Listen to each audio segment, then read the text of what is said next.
Low latency. I did set it to low latency, and we're up. Hey, everybody! Woo! How come it's not on? Hey there. Hey, everybody! Hello. Oh, there we go.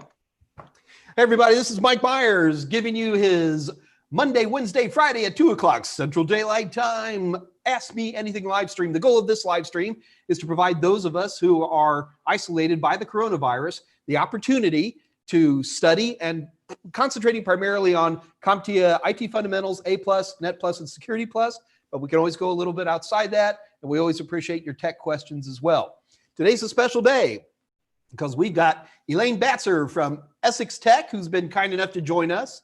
I've known Elaine for a long time. She's a wonderful instructor and extremely comfortable with all the stuff we talk about and probably a lot more, although she is not a Cisco expert, as she was very careful to remind me. So anyway, so the goal for today is we're really going to be talking about getting certified and getting a job.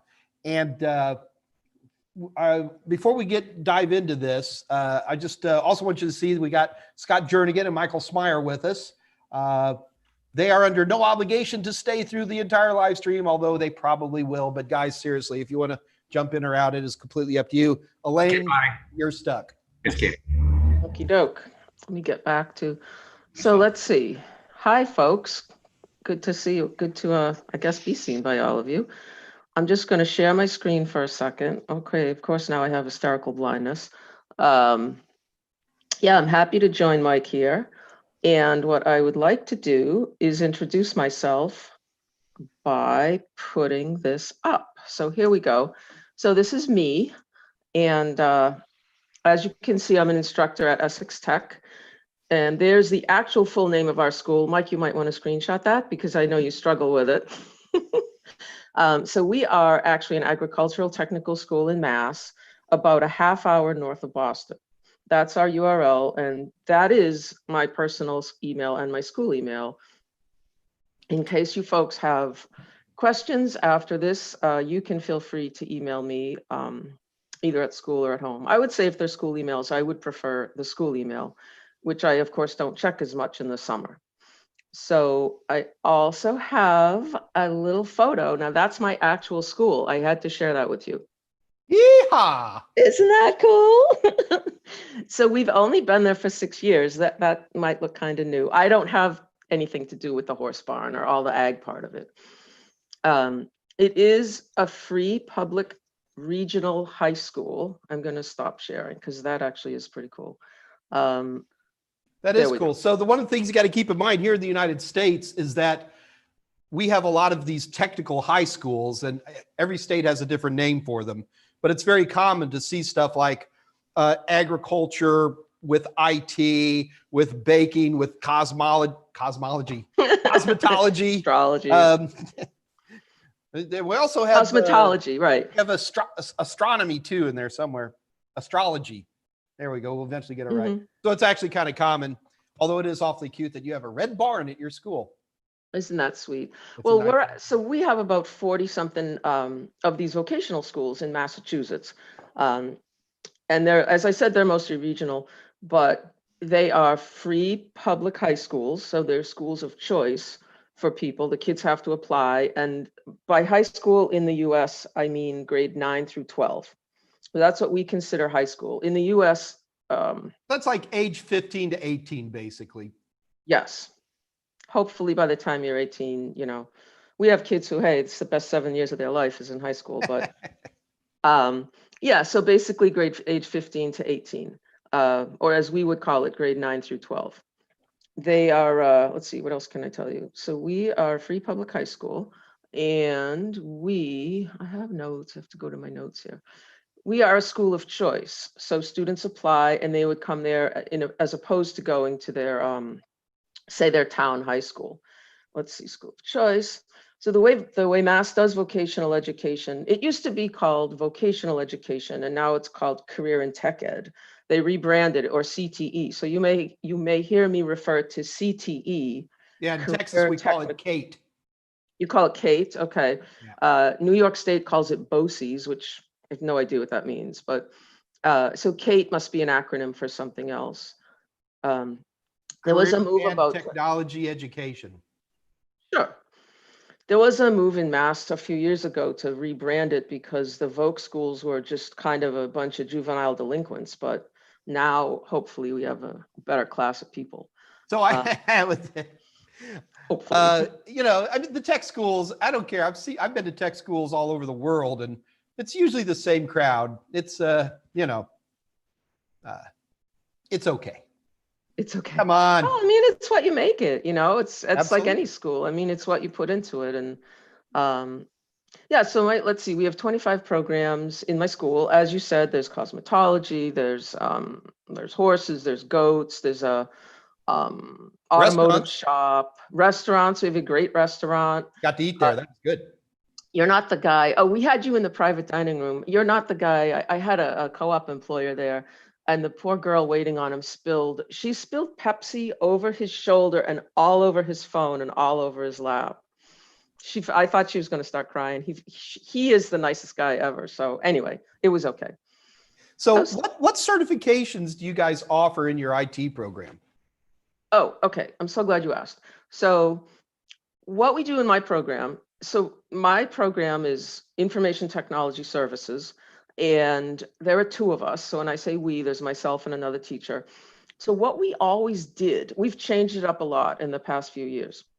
What we always used to teach or work towards was CompTIA, A+ and Net+, and also Cisco Networking Academy, IT Essentials, which pretty much more or less maps to the A+, Intro to Networking, and Routing and Switching. Okay. All right. Okay. So you're that's what you but now you're doing what? Oh, now what we're doing is, so we keep those because I agree with you that A+ and Net+ are solid core foundational skills, right? Especially the Net+ if you want to get into the fields that we've talked about. The most important certification you'll never need. Well, I mean, just for a tiny example, this week, I said, okay, let's be a hacker. Let's look at pen testing, which took me to Wireshark, which, I mean, this Wireshark stuff I started to go through, it really, they couldn't explain Wireshark without explaining the layers of the OSI model and all the protocols, which rightfully so. So, you know, everything kind of leads back to the net. Sure. I think Wireshark is actually a great tool to teach OSI personally. Mm-hmm. All right. So you do A+, Net+, and are you guys still doing Cisco? Oh, yeah. So we didn't take any of that out. We kept the Cisco, we kept the A+, Net+. But what we've added, in fact, I could talk, we'll put a pin in this, but I could talk about the actual access and delivery of the A+ exam because we've struggled with that. Yeah, I'm more interested in what certifications do your graduates usually have? So a couple years ago, what we looked at is we added IT fundamentals. And by added, I mean incorporated to our program. So we're doing, because it used to be Strata and I don't know, it wasn't really on my radar. I don't know why, but now I've gotten 99% of the grade 9, 14, 15-year-olds certified in IT fundamentals. And of course, you're using the excellent Scott Jernigan IT fundamentals book, right? Sure. Oh, maybe she's not. I didn't. Hey guys, just so you know, Elaine's a buddy. I mean, she's used some of my stuff. There's been times she hasn't used my stuff. So this is not some like paid endorsement or anything. Oh no, it's not paid. I'm not getting anything. So, and I know you have a great program and you get kids jobs. So that's the other thing I'm interested. So I used your book when I got my A+ in 1999. How about that? So we added IT fundamentals because we looked at it and we said, hey, this is doable. Okay, this is doable. Now, and then all right. Then also what we added was Linux. So we added Linux, we added cybersecurity, we added Python programming, we added Windows Server 2016. Okay, so that's a pretty good load for 4 years, right? Well, our theory is, and remember, these are high school kids and they're about 85% boys in my program. So a couple reasons why we added that, because you need it. Yeah, it is a big load. It's a big load. And you know, we can go wide, we can go deep. We debate. One of the reasons I love the guy that I teach with is he's not one of these lazy teachers who's retired and, you know, just hasn't left the building yet. I mean, he's really passionate, as I think I am too. He's really passionate about always improving our stuff. What was you know? his first name? Not the guy that you met. That guy's Oh, okay. gone. Yeah, this is a new guy, and his name's actually Jody. His first name's Jody, and you'll have to come up and meet him. So I got good a guy. question for you. Does North Essex Tech work like directly with industries in your area? Does that help you determine what certifications to build on, or is the school more the driving force? The former, because we so do we work with local industries? Okay, as a vocational school, our focus is on preparing students for the workforce. Okay, that is probably in our mission statement. In fact, there's a thing from Skills USA, career ready day one. You know, I use that when I yell at a kid. I'm like, get to work, career ready day one. So what we use a lot of input from industries.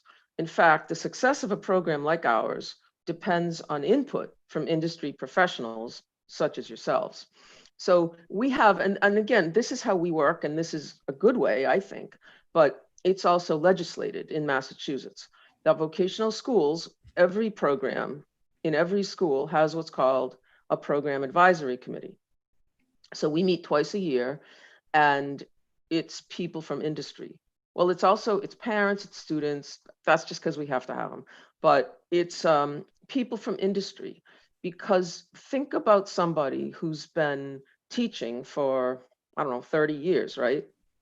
So if I've been out of industry for 30 years, and I'm talking about IT, automotive, Cosmo, whatever, it's a lot to ask a teacher to keep current with all the industry trends. So we invite these guys in to have a discussion with them on what we should teach our student, right? And So I've seen this. You know, the problem we have like down in Texas is that, and you got to keep in mind, we got a lot of people watching from overseas. And if you look at like the UK, for example, the UK has standards that are for the entire UK for kind of stuff like this. Here in the United States, it's on a state by state thing. So there's 50 different rule sets here in the United States. So for those of you who are overseas, hey, it's America, right? Bang, bang, bang. So we have a lot of changes. Like here in Texas, it depends on what area of Texas. There are certain areas, like there's one area called Pasadena, which is where all the big oil refineries are. And the kids who go through their technical programs have like almost a 100% placement rate, because what like you're describing there, Elaine, the programs where they work with industry, they're hiring these kids out. And if you graduate with a high school diploma from Pasadena, Texas, Pasadena Independent School District, you will get a job starting at $17 an hour, and that will quickly double in 3 years. Now, right next to Pasadena is Houston, Texas, one of the largest school districts in the nation. And they purport to have these programs. And if they do, and if there's anybody from HISD, I apologize, but their vocational placement is very low. And so what I'm trying to point at here, Elaine, is that you guys as instructors, I know that you're doing a lot of the heavy lifting there, right? You're showing up to the dinners and that. Well, I mean, we are, but those 2 meetings are mandatory for us. I mean, that's in our contract, but I mean, is that what you mean? The dinners, those meetings? But then more importantly, the 17,000 phone calls and helping out that kid and, you know, tweaking up this thing, you know what I mean? Well, not here to blow my own horn, but yeah. I mean, there's a reason I asked you on here. Yeah. Well, I mean, put it this way. You shouldn't be a teacher if you don't want to go do stuff. I mean, right. I don't know. Oh gosh, Elaine, can I quote you on that? That was pretty eloquent, wasn't it? I mean, the problem is, be a teacher, go do stuff. You know, we actually have some teachers on right now. Did I not see? Did I go crazy? Hold on. Dr. Quinn's on. Dr. Quinn is on. You know, so we have some instructors. what I'm saying, Elaine, is that it's unfortunate that we do have a lot of situations where, and again, I'm not naming names, but where the instructors for, and I'm just going to talk about IT. I know nothing else. IT programs can be very unmotivated people, and it can be a issue. So that's all I'm going to say about that. Yeah. I mean, people are, yeah, I mean, teachers are amazingly human-like. They, you know, they're like anybody else, and there's lazy ones and there's, and I don't know. I mean, I have actually pondered this question of why do some schools do so poorly? And that's a huge thing. Because their instructors are rocks with eyes. Rocks with eyes. I like googly eyes. All right. So Well, anyway, Elaine, anyway. I want to move this along a little bit. One thing I want to talk to you about is what are some of the strategies you guys use at North Essex Tech to get people certified? I know it's in your program, but you know, what's the 2-paragraph methodology, the game plan to get somebody certified? Okay. So that before I answer that, I'm going to tell you. So I told you what we added in the past couple of years, and I have to tell you what we're adding next year. Are you ready? I saved this as a special treat for today. We got a $9,000 Perkins grant, which is federal vocational money. We're getting a full ESXI virtualization client from VMware. What do you think about that? Very cool. But they're going to give you ESXI. They won't give you full-blown ESX. I don't know. It's all good. It's all good. Yeah, I don't know. You'll be able to have a lot of fun with VMware. That's for sure. Is it VMware? It is VMware. Yeah, that's VMware. I don't know what it is, and I'm assuming that the money came because the other guy, Mr. Norton, wrote the grant, and he's the one who's going to work with it. And I'm assuming that $9 grand is going to be I know it's hardware. I know it's a bunch of hardware to run it and licensing. So I don't know, and that is like a direct result of conversations from our advisory committee, because for years they've been like, you got to get this, you got to get this, you know, because I mean, I don't have to tell you guys, virtualization, right? It's the way to go. So we're going to set that up in our lab. I mean, it's on the A Plus, it's on the Net Plus, it's in the real world, and in Security Plus, they just assume you know it. See, and it's in the real world, and that's, as you said, and that's probably the most important, because if we're trying to get kids to get jobs, then what do you think? I'm not in a smart ass way, but what's better for them to say that I got this IT fundamentals cert, or, oh yeah, VMware, well, you know, I did the blah, blah, blah, blah, blah, and the employer's gonna be like, oh, I could use you. Oh, VMware. But of course, you know, you got to be careful, because I should let Scott talk about IT fundamentals, but you know, IT fundamentals is a fundamentals certification, right? I mean, it's, in my opinion, the most important thing IT fundamentals does is gets young people into the understanding that in our universe, certifications are the way to go. 100% agree. You want and 100% agree. Scott, do you agree with that? Yeah, totally. Okay. Yeah, it gets them going. I mean, a little healthy competition, and it shows them also. I mean, so these are 14-year-old kids, you know, and they come into our program and they think they're all that in a bag of chips because they were in 6th grade and the teacher's mouse came unplugged and they plugged it in, and now they're the kid that knows computers. So now they come up to our program and they're like, oh yeah, I know computers. Oh yeah, I'm pretty good with computers. And they're like, well, what are you going to teach me? You know, I already know all this stuff. And I'm like, oh, really? I've always been, So I imagine dropping them into a VMware vSphere setup will be a little eye-opening for them. With a couple of Dell pizza boxes and a lights out system. Yeah, if you don't know what we're talking about server hardware that will make this VMware run. So the moment that Elaine said ESXI, Michael and I knew that they're running VMware. The interesting thing, though, I got to be honest with you, from an instructional standpoint, I still like VirtualBox, mainly because it's free. But other than, like, VMware has a couple of really groovy features that VirtualBox could never hope to have. Like Michael, doesn't virtual VMware, you can literally plug a computer into the network and it can copy an image of that computer and virtualize. You can do that with the VMware tooling. You can virtualize an existing hardware. if you need. The big thing on the VMware stuff, especially ESXi, is that technically ESXi you can get a free license for just that. That's just the core hypervisor for VMware. All the licensing and stuff is for support contracts, but also for the overall vSphere controllers. That's what lets you take multiple of these individual hypervisors and gang them all together in a cluster. And you can do really crazy things with that, like actually take a live virtual machine while it's running on one machine and move it to a whole other physical server while it's running, while it's still accepting connections and doing all the work, and there will be no downtime. It just moves it from one to the other. So that would be the cool exactly stuff that you would have. I mean, because VMware is a heavy lifter virtual machine, and if you're teaching kids that kind of more aggressive stuff, they won't. I seriously doubt that they would have problems getting work. So here's the one thing that so I'm going to make you answer this question. What's the plan to get a kid certified? So they're coming up against Network Plus, say.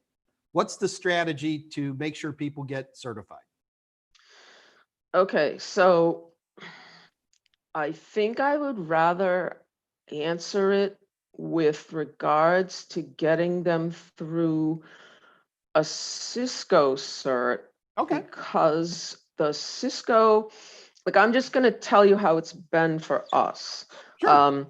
And I am not discounting Net Plus at all, but the truth, I'll give you the truth. The truth is we've had a very small percentage of our students earn their A+ and their Net Plus. So I know, well, not for lack of Jacques, not for lack of me cracking the whip on them, but we run into motivation issues. So I try to say that we teach the content of it. Like, we don't, we offer these certifications, or we work towards the certifications. Questions, and they, we cover the material, but we make them pay. The academy pricing is cheap, right? And some of them are like, oh, I don't want to pay. So the Cisco thing, let's call it CCNA 1 now, right? The CCNA 1, what is the process of getting them to that? So we go chapter by chapter, and there's a lot of reviewing. So let me see, what was Mike's 3 things? I'm gonna talk about what we do in relation to Mike's Books, 3 things. Videos, and practice questions. Practice questions. Although Yep, you I can got 'em easily right here. replace videos with instructors. Yes, exactly. So books, what I call the book is the Cisco Online Curriculum. So we use the book, check. Now, we don't say, okay, guys, go read 45 minutes. They need a little more, I don't want to say hand holding, but they need a little more prompting than that. So remember, these are 14 to 18-year-old kids. So we'll say, okay, here's on the screen, here's a page of the book, right? And the instructor would kind of go over it and say, oh, look, and not read it out loud to them, but kind of review the stuff. Now, one of the ways I do get them to read, sitting in class, reading stuff, everybody be quiet and read. We don't do that.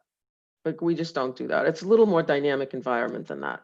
So one of the ways I've found to make them read the stuff is I make up these things that are called study guides or reading organizers, which it's like a worksheet, but it's a question. It's like, okay, now on page 7, what are the 2 types of hypervisor? And they got to read the thing to find type 1 and type 2. And then I would say, define type 1, define type 2. And this is my opinion, but I'm going to stick to this. There is a benefit to your brain to having a piece of paper in front of you and writing things down with your hand. Okay. It works. I know a lot of people, and I know a lot of instructors who push that too. I also know instructors who not so much on writing it down, but they are highlighter and tabbing fanatics. That by tabbing, you mean like little plastic sticky tabs? Yeah, on particular topics. Yeah. I've got an instructor down in Virginia. One of the things she does is with my excellent A+ book, she'll like tab the chapters out, things like that. It's, you know, Yeah. yeah. So, but yeah, I'm not against the writing it down thing. I think that's a very handy thing. And that's something, even if you're not in a school, folks, Oh, yeah. our goal here today is we want to talk about you guys getting certified. So, you know, part of the joy of having Elaine here is that as an instructor, she can give you guys some insight about, Mhm. you know, tactics. And that's really Mhm. why we're here. And then we'll be Exactly. talking about getting you guys jobs too. But for right now, our goal and motivation is to be, I feel like I'm treating you all like little kids. Okay, kids, now let's all listen to Miss Elaine. That's exactly what I'm saying though, you know? So No, it's true because, yeah, and I am trying to speak to you guys as if you're students because we are students. I mean, we're all lifelong learners. So, you know, it works for me. It works for a lot of people.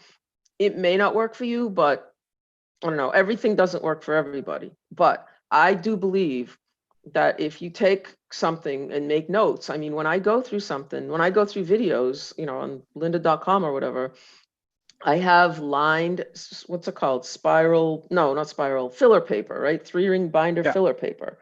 And I, you know, I make notes and I go back and look at my notes and I say, that doesn't make any sense. And then I look at it again and I don't know. So anyways, one of the ways. and Elaine, when you're watching the videos on lynda.com, you're watching the excellent Mike Meyers videos. Oh, wait, I not, was going to say, you said yep. Cisco. Go There ahead. are a plethora of Mike Meyers videos on lynda.com. I'll do the same thing if I'm like reading through a book, trying to study something. Is I'll just sit there and take notes about Mhm. you know like what's going on, what are the key things on those pages, Mhm. and it just helps cement everything a little I think more. it does something in your brain. And I actually, like, I feel this way inside. And there's this woman down the hall from me.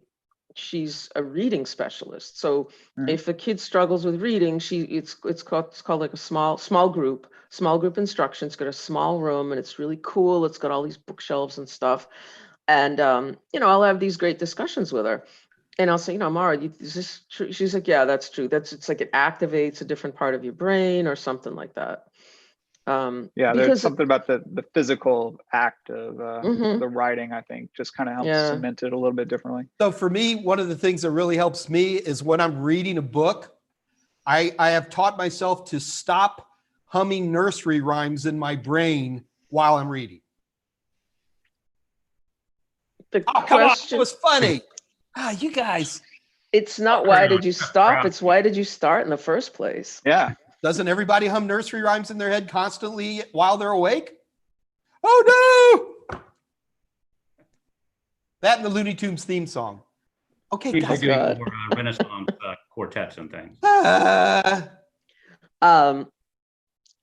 Okay, so what was Yeah. the question? Okay, how do you get people to study? So, or how do you get people to learn stuff? Okay, so books. So we have what we call the book is the stuff that you read, which what Cisco did too. And when I say Cisco, I really do mean A+ as well.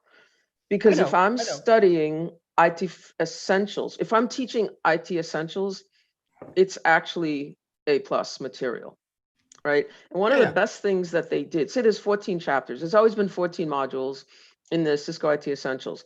And this may not be that interesting, but Cisco instructors for years have been pleading with Cisco to reorganize those chapters so that, and they finally did. So chapter 1 through 8 is the A+ 1001, and the other chapters are the 1002. Because it used to be if you were going to prepare for the A+, 901, you had to do chapter 1, 2, 3, and 11. It was crazy. So they finally smartened up.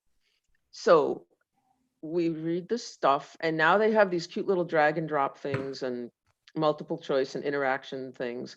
And one of my kids' favorite things is it looks like a big fat pen, like a big fat highlighter, but it's electronic, and you plug a USB thing into the computer that is running the projector. And then you take this pen and it lets you control the whiteboard. Have you ever seen those? Sure. No. They're really cool and they're like magic. So you just Interesting. take this pen and you walk up to there's a whiteboard, but it's functioning like a projector, and say there's like a drag and drop, or it can go into this mode of drawing. And then as soon as I fire it up, the kids are like, is that? Very cool. It's very the, cool. the So- smart So, board Elaine, type thing. Yeah. how do practice questions come into play for your curriculum? Practice questions are awesome. Okay, practice questions are huge because, and the only problem I have with practice questions is there's one or two savants in the group and they can't keep their mouths shut. So this kid, like the other people haven't even begun to read the question and he's like 802.11 and you can't make them stop doing that. But practice questions are good because it just reinforces, it makes them recall things. Okay, that's the word, recall. It makes them practice recalling things. What I would do, say, is fire up a question bank and say, okay, guys, this is, well, first of all, I tell them it's not a grade. It's not like a report card grade, because then that alleviates test anxiety, right? I'd say, this is just to see how we're doing. Okay, this is just for you to learn something. And then I'll say, all right, let's take a few minutes. We're going to, let's take until 10:15. We're going to go through this. And I want you to write down something that you don't know, right? If you get to a question, and a lot of it is me kind of leaning over their shoulder. And I like to think this is the advantage of me being there. So it's like me leaning over their shoulder, and the kid won't ask a question until I get near him. And then he'll say like, oh yeah, I don't know what this means. And then I'll say, well, to really understand that question, you need to know what SATA means, right? And then I'm like, remember SATA, remember PATA, remember IDE. So what does that mean? So now read the answers. And a lot of it is teaching them testing strategy. And that's why practice questions are awesome, because, I don't care how many you've done, the kid gets it wrong. And I'm like, why did you get that wrong? You know that. Oh, I didn't see that other answer. So do just you these guys use like a single source for your practice? No, we questions? use a lot of different sources. So I'm always a big believer in using multiple sources for practice questions. And in fact, Oh yeah. I tell people, if you're going to take any certification, that's probably one of the most important things you can do. Yep. Why do you think, I'm Absolutely. actually going to test you, Elaine. Why is this Oh important? no. Okay, you test me, and I'm going to read I'm going to start reading some questions here. So I'm listening. No, I'm not. No. Oh, I thought you were going to test me. You, why is it important to use multiple sources for practice questions? That's all I'm saying. Oh, why is I'm it curious to know what important? your answer is going to be. Why is it important? Well, so there's a couple things. There's the content of the question, and the way it's written, because there are some crappily written questions. And then honestly, sometimes it's just the interface. Like there are some interfaces that just make things fun or horrible, or right? I don't know. Yeah, I think that's a part. Well, the other thing for me Absolutely. is that I think we write questions like novelists write books, that you get a voice to your questions, Yeah. and that voice may not carry over to the actual exam, that the person who wrote the actual exam questions has their voice. Mhm. And like in total, we work hard to try to copy that, but you're never successful. And especially like, I got to get 10 or 15, new A+ questions written today. And sometimes it kind of turns into a, donut factory a little bit. And you end up getting this voice into it. And that's why I always think it's important with a second. If you don't listen to a second voice, you'll sit down on the exam and you're just going to hear Mike Meyers practice questions. And then you're going to go and you go, this doesn't, well, I mean, we talked about SATA, but not like this. And then next thing you know, like, well, now I'm going to have test anxiety, and Mike Meyers is stupid and I hate his questions, and it's all his fault that I have failed. And the real exam is going to be written by multiple SMEs anyway. So that's going to have, their pools are going to be massive and going to have their own kind of character, depending on who the question writer is. A camel is an animal built by committees. Well, I'll tell you a way not to use practice questions. Before we do each chapter exam, we take a practice test, right? And honestly, the practice test is pretty close to the real one. And I have this kid he's a very bright kid and he's very lazy. And the way he uses the practice test, the way his brain uses the practice test is his brain memorizes the answer to number 5 is B. The answer to number 6 is C. Yep. And so finally, Miss Batzer realized that there's a button that says randomize questions and randomize answers. Yeah. And now the kid's got to read them all. And the first, you should have heard him. The first time he took that test after I jumbled them all up, oh my God, he was crying the salty, salty tears of unfathomable sadness. He was like, I can't. I'm like, you just have to read them all, don't you?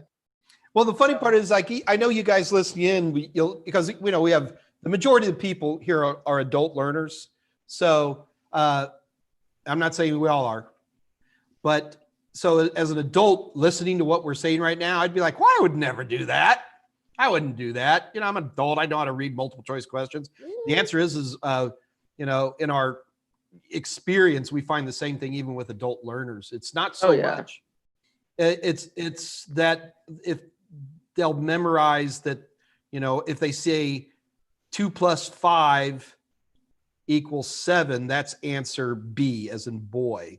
So then when they actually see 2 + 6 = 8, that they won't instantly answer B, but they'll actually end up stalling on a question. And there's a lot of bias for B, even though they know darn good and well that's not the right answer, which again, just stresses a point. And guys, I don't know how much I can get 2 sources for any certification.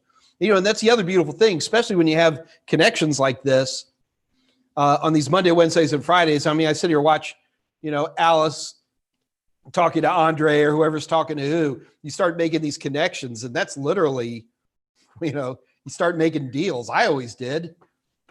There's also another thing about questions. It's when you're reading the question, if you know the content and you're being, and be confident in what you're actually reading, what you know. I distinctly remember a college class I took, and there was about 10, I want to say, questions in a row on an exam where the answer was all of the above. That's what it was. And it was just one after the other. That was the answer for it. But, kind of standard test taking strategy is, you start to see these patterns and you start second guessing yourself. And I remember actually being stopped in the elevator by the professor after it. And a lot of people got hurt by that exam. And he asked me, like, why did so many people fail it? And I told him, it's like, they were second guessing themselves because they kept, they're like, it can't always be the same answer. But, if you're studied up and the content, feel confident in what you're choosing. Yeah, that do keep going, Michael, is that you're not going to see that kind of hijinks on a certification exam. In fact, I don't think you even see all of the above anymore, do you? Not in total tester. Elaine, do you mind driving A+ and F+ randomized? I'm going to step away. I'm going to be right back. Okay. All of our, on total tester, we randomize both the order of the actual questions for individual exams, and then on the total seminars, particular exams, we randomize the question answers themselves to, again, alleviate that issue of memorizing, I've seen this question, it's always A. I think the kid's brain actually, I think he was pretty bright, and I think he had maybe almost like a photographic memory that he just, when he sees this question, it's the third answer down. But like when you said about the questions, it's all of the above. That leads to another basic test taking strategy, which is almost pretty much every test engine I've seen lets you flag a question. I knew it was Amazon. Lets you flag a question to come back to later. So if you had a funny feeling about a question, and you folks probably have seen this, or if you're not aware of it, you should be. It lets you flag a question because for some reason you want to come back to it. So just rip through the ones that are easy and then go back and review the ones. Because one of the things I would say is watch the clock. I mean, there are so many basic test taking strategies that people ignore. And you're never too old to make dumb mistakes. So keep an eye on the clock. And how many times have I said to them, it's 80 questions, it's 80 minutes. So that's 1 minute per question. And, we'll take A+ practice exams, and I'll say, okay, say the week before we go for the exam, okay, every day we're going to take a night, we're going to spend these 90 minutes. You guys are going to sit down and do it, because this is how it's going to go. What's the point of doing 10 minutes and 10 questions? Like, your brain's going to be a lot fresher than at the 70th or 80th question. Yeah. Well, I think, and I think especially moving back to more towards adult learners, I think the one thing we forget about is learning how to dedicate time for study. That's why I've always pushed so hard at the beginning of my books. I always try to make this table. There's a better term. Whatever. Just a table that helps you calculate the number of hours you need to study. And I think that the single biggest mistake that anybody makes when they're going for a certification is not properly dedicating their time to it. Now, look, guys, we're not all lucky enough to have a wonderful instructor like Elaine around, but if you're hearing what she's saying, it's the time structure. And of course, in an instructor-led program like Elaine's, it's easier because, well, you got to go to school every day, right? Pretty much. That's the theory. But, especially when actually, I want to change the topics real quick. Elaine, are you guys teaching anything right now remotely? No, we're on summer right at this time It's today. Summertime. Yeah, sorry. That's right. We're bringing the harvest here. That's right. It's summertime. Well, actually, do you guys have a plan for this fall when classes kick back in? No, we don't. So all I know, like Texas. Yeah. All I know is that according to the Commonwealth Department of Ed, each school was directed, this was a few weeks ago, each school was directed to come up with 3 plans. Go back full time, some type of middle ground hybrid, and then the third was 100% remote learning. So, you can pretty much guarantee one of those is going to happen. So I believe that I know that people are at my school working hard right now to come up with those plans. We're still trying to figure out how to do graduation. Okay. Oh, I was just curious. That's all. Yeah. So is everybody else. All right. So, Elaine, people are graduated. Okay. And so they have their high school diploma and X number of certifications. So what do you guys do to help kids get jobs? What do we do? Okay, I will be happy to tell you. I can tell you that, or do you want me to say so I have my list in front of me of the Mike Meyers thing. See, I'm kind of back. You're trying to get me to go forward. I'm going back. Mike Meyers has 3 ways of learning, and Elaine has a couple more. Okay. I'll start. For me, the 3 big pieces of learning is going to be a good book, a video, and practice questions. Those are the 3 things. You don't necessarily have to have all 3. There are people who can pass CompTIA exams with just the videos. There are people who pass CompTIA exams with just the books. There are people who pass CompTIA exams with just the practice questions. If you're asking me what is the best shot, because the pass rate first time for A+ nationwide is 40%. And how can we do better than that? And my answer is by using all 3 of those tools. Take it away, Elaine. Those are 3 huge tools, but also I realize there's some people, people aren't 100% familiar with 100% of the material just because they're not. So one of the huge pieces that I would add to that is hands-on practice. Okay. Get your hands on and I feel like some of this is kind of just really obvious, but get your hands on some actual equipment, and do not go and take apart or reformat the single computer in your house that everybody uses, but go and get some stuff to play with. Okay. Where do I get this stuff? I'm also assuming that people don't have tons of money to throw around. So go on Craigslist, we have this site called FreeCycle, not Recycle, but FreeCycle, which is really awesome. Do you guys have Free Cycle? In Texas, yes. Yeah, Free Cycle's awesome. I've got so much stuff, and you can get rid of stuff too. So Free Cycle's awesome, and you can just post like, hey, I want some junk computers, and people will be so happy that you're going to take it away.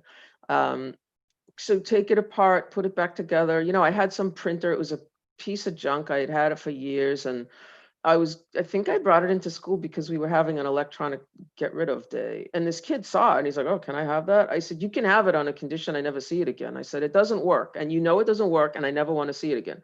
He took it home and he got it working. So, you know, just take some stuff that you know you have nothing to lose, take it apart. And kids love, you know, people love taking things apart. And how satisfying is it when it works? So that's one of my big things is take stuff apart. I would agree. Also, real world experience. So when I knew I was coming on today, I kind of thought, what do people need? And how can you get real world experience because you don't have a job?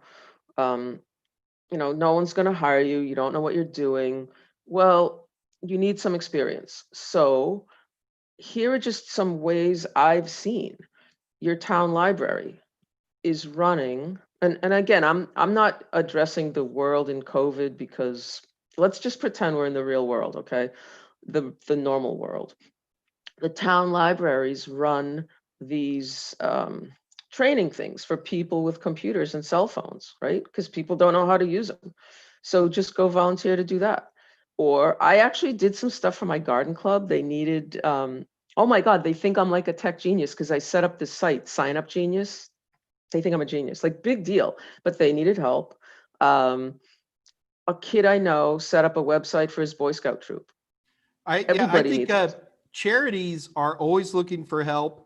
I can't tell you how many wireless networks I've configured for everything from. I bet. Yeah.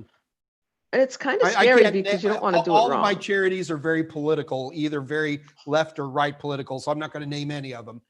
I figured I couldn't go wrong with the garden club, right? Who hates on the garden club? Oh, those garden club. I'm kidding. Oh, please. There's a place. But yeah, charities are a great place to get experience. And I always tell people that's something you should put on your resume. Anything charitable, you know, religious or whatever it is, they're always looking for help.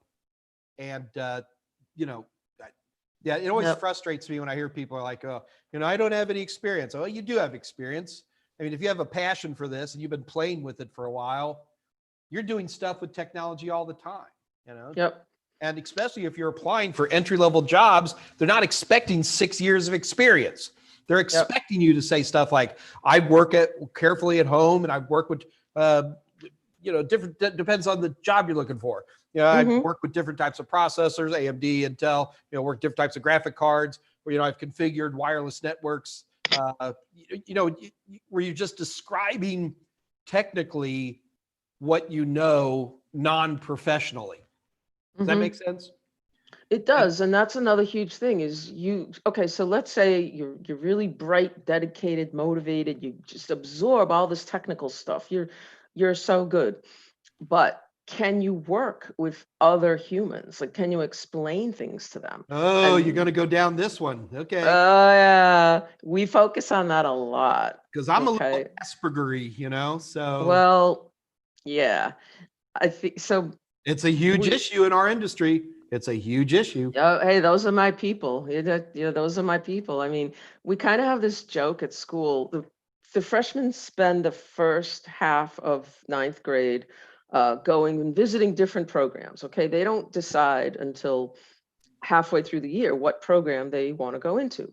And my fellow instructors and we all have this joke. They'll say to me at lunch, I got a kid right now, he's going to end up with you. And I'm like, who? Oh, that kid. Oh, yeah. Like they're mostly right. Like we can spot them. They're just kind of, I know I'm stereotyping, but this is nothing against anybody, but there's a certain type of people that gravitate towards this field. And it's more of a surprise when we get some big strapping kid who's like on the football team or something. We're like, oh, hi. Anyway. But to me, the secret is you always got to tie into their inner nerd. Everybody's got an inner nerd. Well, and I'm not just talking about Maybe IT. not. You could be a quilting nerd. True. But for IT, because a lot of us are on the spectrum of Asperger's, Mm-hmm. there are certain things you have to train them on. Like a big one, even for me, is eye contact. See, now I say it, I got to think about it. Yeah. And I don't make eye contact by like habit. I don't look at people. I don't know. I just don't. I've never really done it. well, you're a nerd, sister. You know, what can I Mhm. say? But you know, this is where I think overt training really comes into play. Mhm. And you know, the other one, and it's unfortunate, but sometimes you have to find somebody else and say, "Do I present well?" You have to ask them that.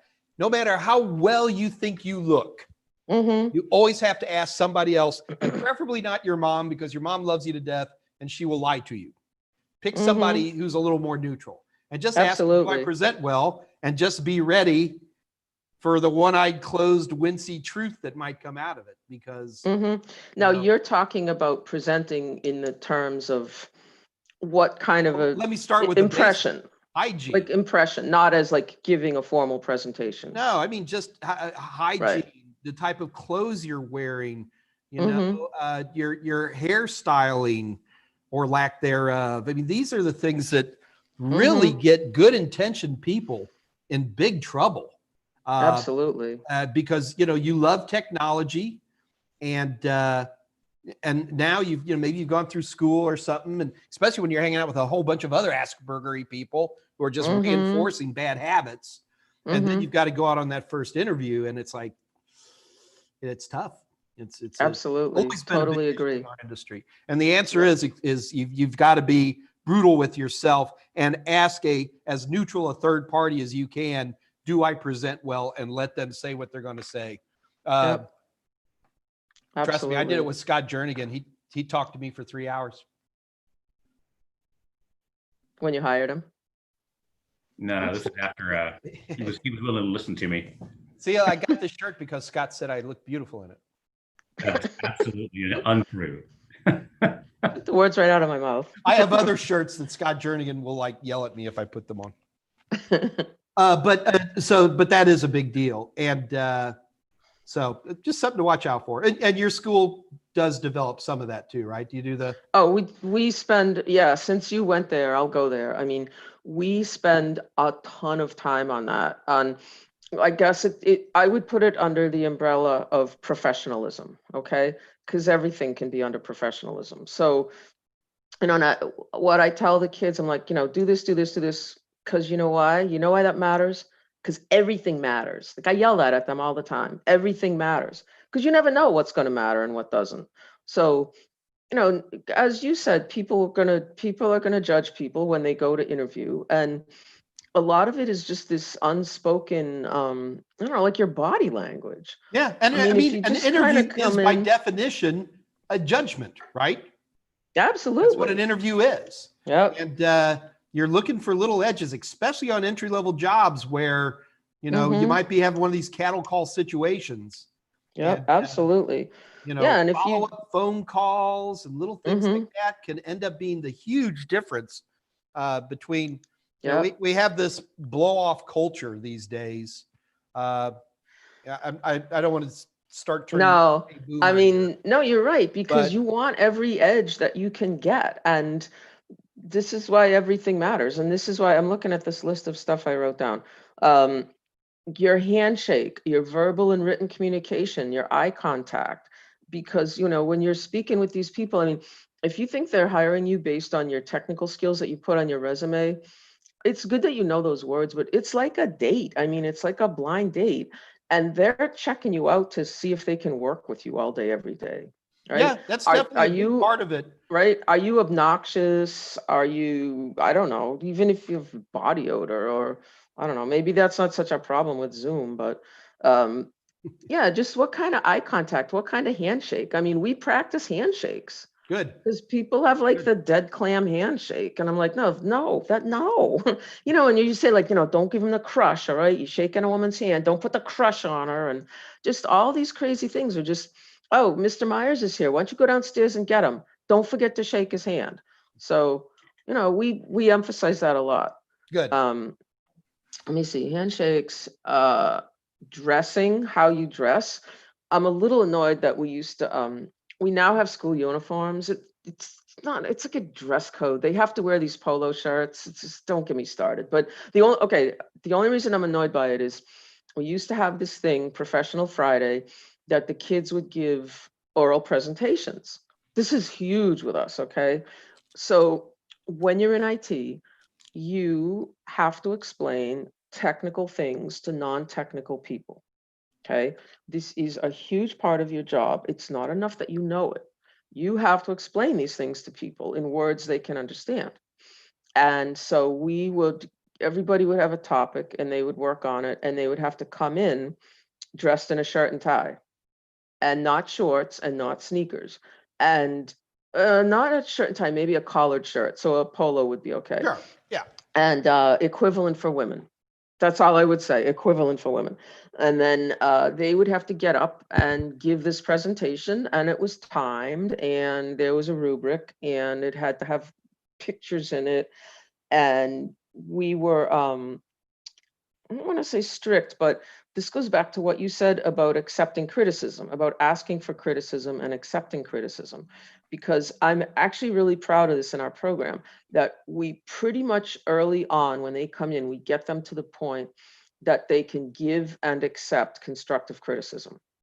And that's huge, right? This kid, like if you're going to be up there, people are going to be staring at you and ripping you apart. Well, they're going to do it in a loving and constructive way. But you're going to take the criticism and you're going to fix it right there. And it's proofreading, it's the way we said it. So the kid would finish his, and then we also adopted some practices from Toastmasters. So I grabbed this language from Toastmasters, and Toastmasters is I don't know if it's only in the US, but it's a public speaking organization that people go to, people of all ages. So if you folks. Toastmasters is international. Toastmasters is international. Okay. I've seen them in Europe. So if you struggle with public speaking and you want to get better, you should look for a local Toastmasters chapter, and they'll coach. That's what they'll do. They'll coach you.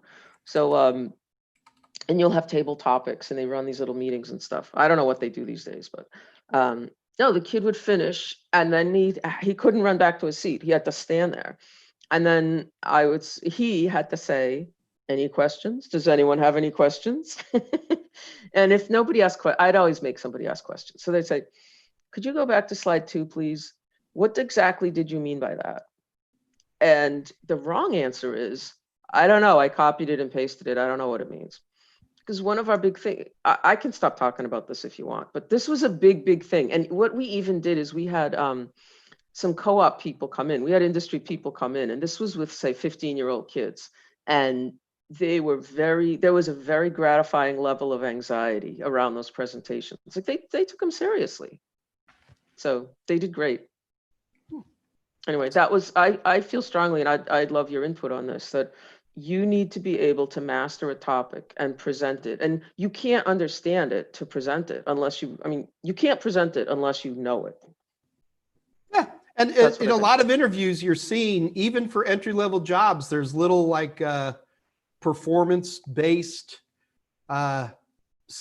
challenges that are actually done in the interview these days, where they're like, okay, it's often not even related to IT. And these are all kind of canned things. You can see them online.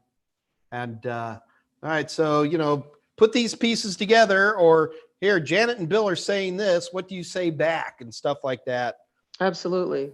So, it's the biggest thing that I worry about us is that we're in such a panic to get all of these tech skills and all of these certifications, and then we get the job. Now, I'm not going to do the whole get a job thing again. I may later, but especially for entry-level style jobs, they don't really care what you know very much. A good diploma, so 4-year degree is always the best. Here in the States, 2-year degree is second best. High schoolers who have a high school diploma, they can get work, absolutely. But they're looking for communication skills. They're looking for problem-solving skills. And we have enough automation in the hiring process now where we can get that kind of stuff. This is the other thing I want to bring up that I think is really important. And that is, I literally got this was just last week. I saw this report about people who are having trouble getting entry-level positions filled. Because you guys are on your office, like, well, I can't find a job. I hear a lot of that. And now I'm hearing hiring people saying that they can't find anybody. And I'm like, well, what's the biggest problem? And a lot of times what's happening is the HR people are given a list of requirements for an entry-level job that includes, a lot of experience. Mm-hmm. And the answer is the HR people have learned to just ignore that.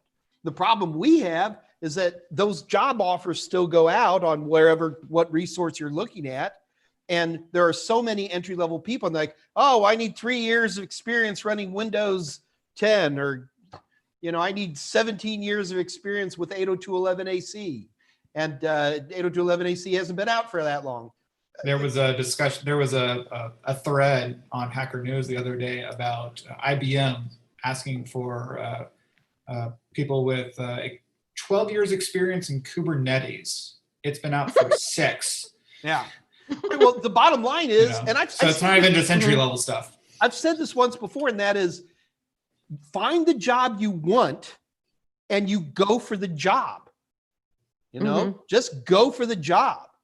And if they don't want you, they will politely say no.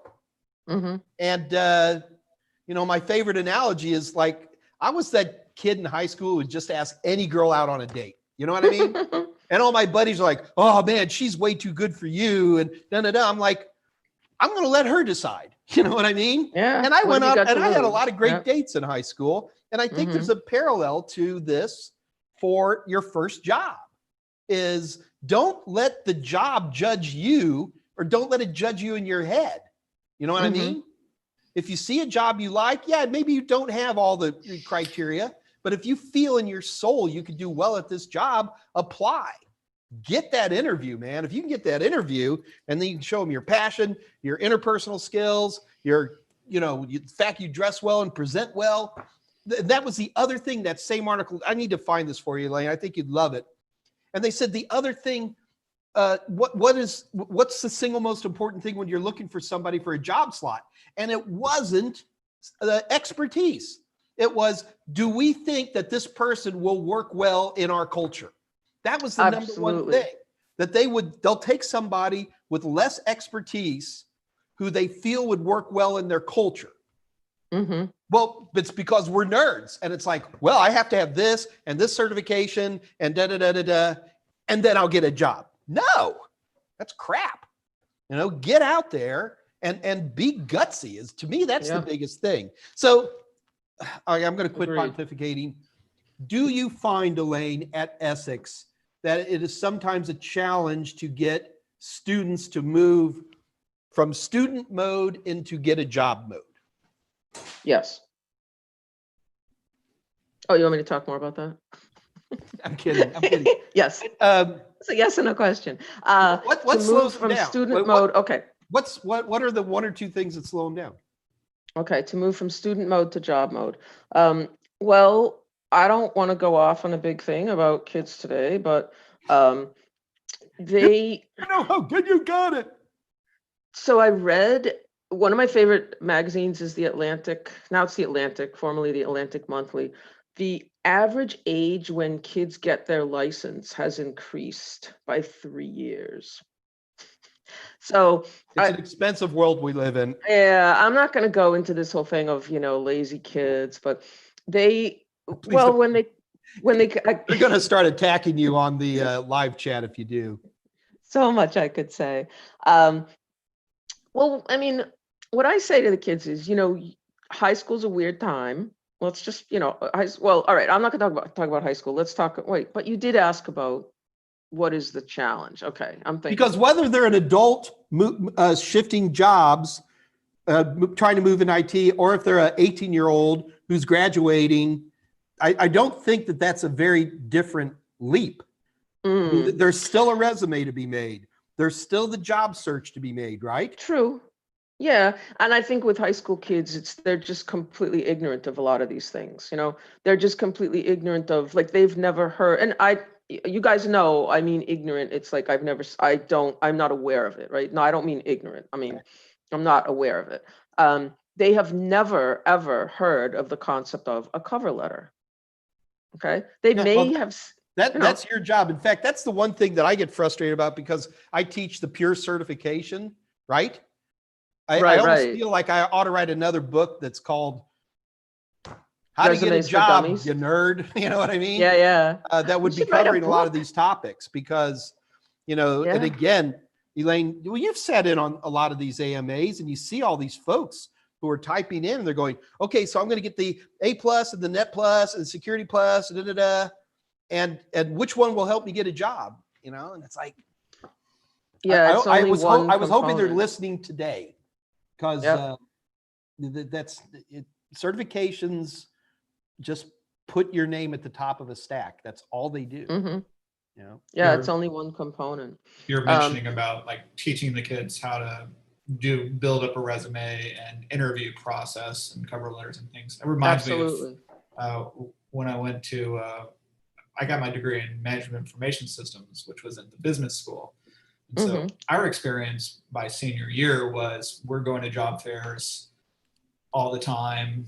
We're regularly in our suits, ready to be meeting with recruiters, but they're having us do mock interviews. They're doing little breakouts for resume building and things like that, so that's all ready and we're prepared. And then I had a lot of friends who were over in the engineering department. There were a lot of electrical engineers, and there was like none of that over there. So there was like And no that's training. the same school. It was the same university. So, but I was in the business school. But they were in the engineering college.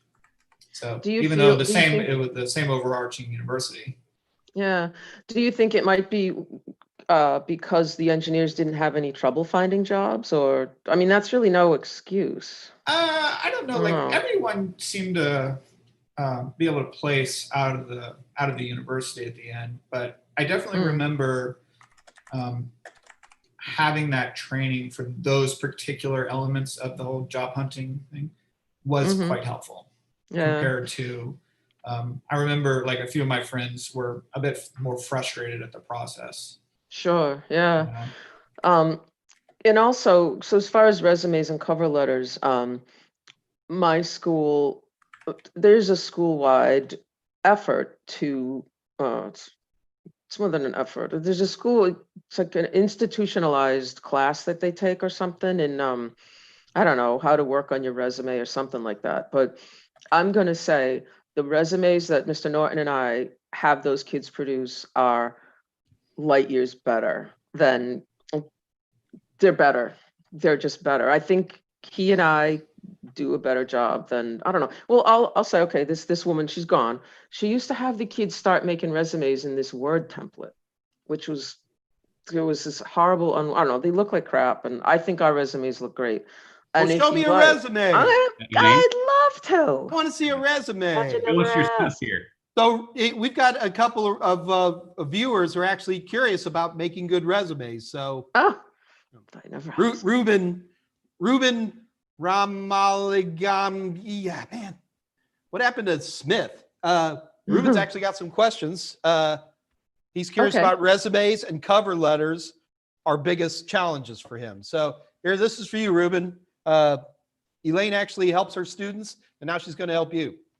As soon as Elaine can find the little share screen thing. I got the resume thing going. Oh, crap. All right, I'm working on it, guys. Where's that stupid share thing? More. I got to make it all the way big. Please hold. Sharing is caring. All righty. There we go. All right. So here's a resume, and guess what? That's not her real name. So I did look around last night to find some resumes, and I honestly am a little disappointed in this one because there's a lot that she left off. So the thing about this resume is it's clean. It's clean. I could tweak it a little. In fact, I did last night. But one thing you got to notice is it's full. All right. If I look at this whole page, she's pretty much filled up one page. There's a lot of debate over whether a resume should be full page or not. It depends. What I would say is don't make it 1 page plus 2 more lines. Like that just, I don't know, that's weird looking. So it's clean, it's a readable font. One of the things, she's got her contact info right there. What I put was professional name at gmail.com, all right? You don't want to send out a professional resume with a Gmail address of, buttmunch.com or something. Like this is professional. So secure a position. Now, again, this is a girl who's just graduating high school. So she's got a lot of good stuff on here. Oh, this is one of the big things I wanted to talk about. So she worked at Shaw's and she worked at Brooksby Village, which is a local retirement community. Why do you want to put that on a resume? Well, she's got a lot of strong tech skills on here. What's but, Shaw? Pardon? What's Shaw's? Shaw's is a supermarket. Oh. Shaw's is a big supermarket chain around here. So she's got customer service experience. And some of the things she put, so instead of thinking of a supermarket or a retirement community, these are transferable skills that you could use in, IT customer service, right? Quick, timely, and accurate service with a smile. Team member, work under stressful conditions. My point is that you guys out there listening, maybe you don't have a great job right now. If you're between jobs, you're just going to go work. Like I've been laid off a bunch of times. That's what makes me such an expert on finding a job. One of the times when I was laid off, if you sit around the house, it's not a good thing. So they opened a Whole Foods down the street. So I'm like, I got nothing to do. I'm going to go work at Whole Foods. So I don't know where I was going with that. So the point is, if you don't have a job, just go work someplace, and then you'll be able to get some good customer skills. And also the fact that you show up every day for this job, I don't care if it's a supermarket or what, the fact that you show up, that manager is going to give you a good recommendation, okay? And these type of things are even more important for our kids because they have never had a real job. Many of them have never had an actual paying job, right? I'm not talking about, the neighbor gives you $20 to mow the lawn. Then she's got her certs and she's got, so this is kind of, if any of you are college or high school level people, this is your extracurricular stuff down here. And again, it just shows, maybe it shows time management, right? So what else can I do? I have another resume. One thing she left off is that this girl spent her senior year at our school on a co-op position. She actually worked at the help desk in our school. So she co-opted her whole senior year with our IT staff. Everything got done. I don't blame her for leaving it off. Everything got done at the real last minute because we stopped school March 12th. So this is just another resume with a slightly different format. So I changed his name. I sanitized his contact info. This is a format that's very popular with Mr. Norton, and I'm not opposed to it, but his whole focus is on the right-hand side. He pulls out those keywords on the right-hand side. Excuse me. Because one of the things about resumes is, you guys know what OCR is, optical character recognition.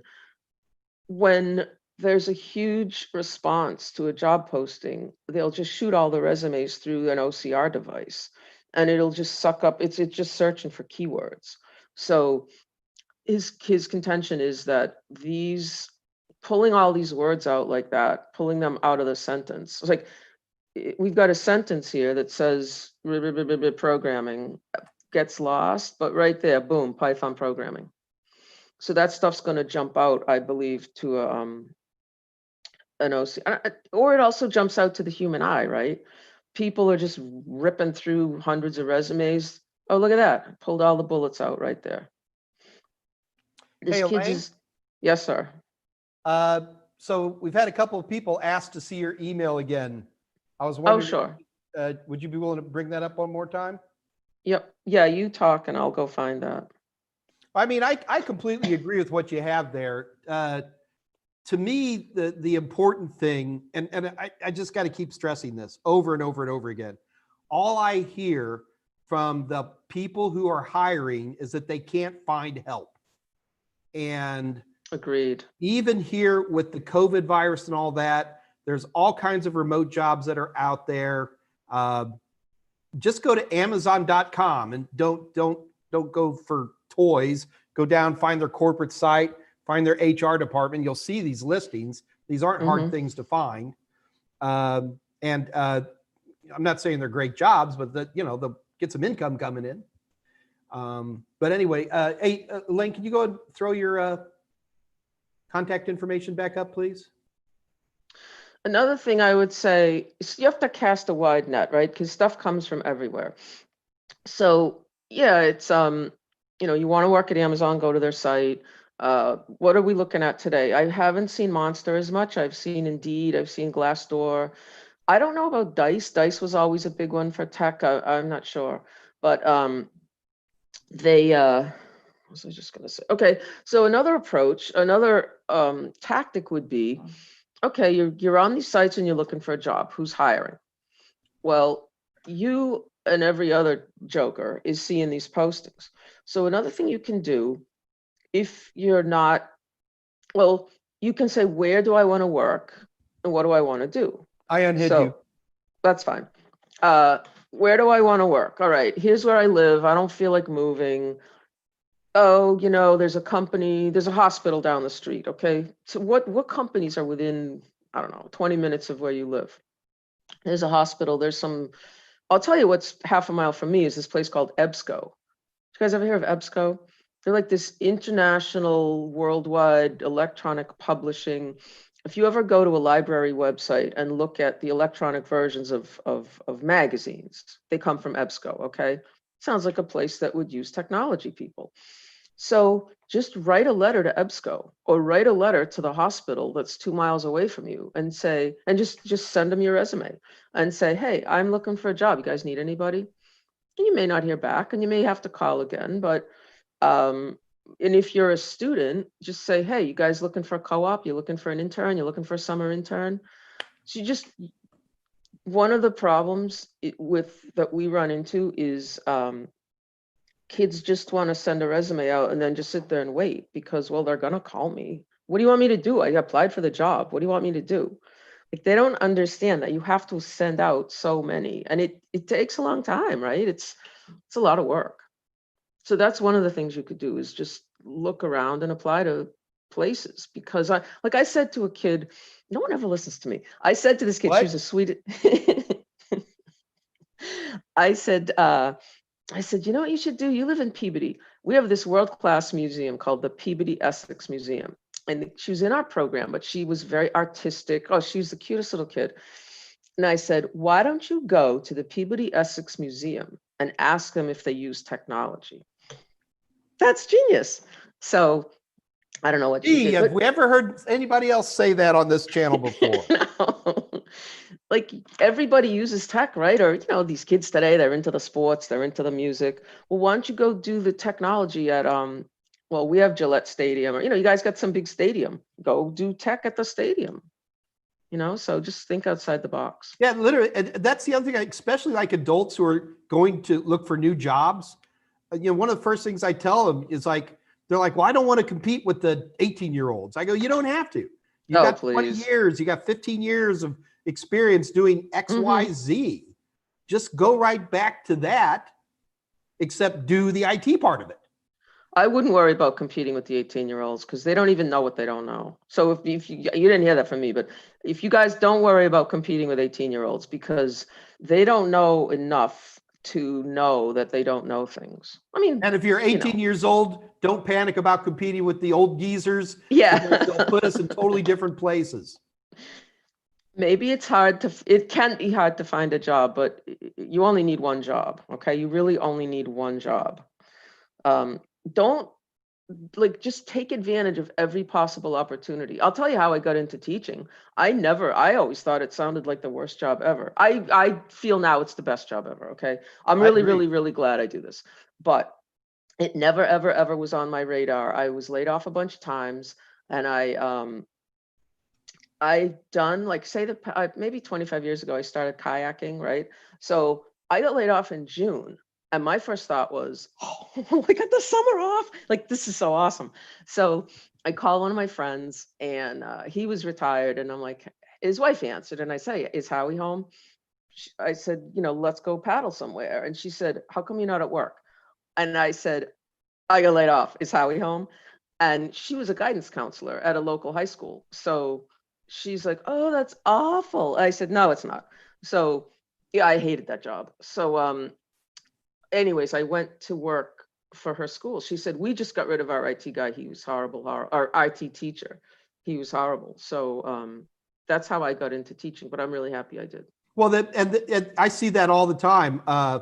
Like I've seen the like Uber drivers, because I use a lot of Uber, and I swear to God, there's the chatty Uber drivers. So what do you do? Well, I write books. All of a sudden, boom, I got a business card. You know what I mean? Yeah. Yeah, and it's absolutely. Just, people who are aggressive and motivated and pleasant and good energy, you're not going to wait that long for work. Yeah. It's what I call the 3-foot rule. If somebody's within 3 feet of me, they're going to get a speech. So what do you do for a living? Hey, you guys looking for any help? Yeah, I'm kind of, punching in IT.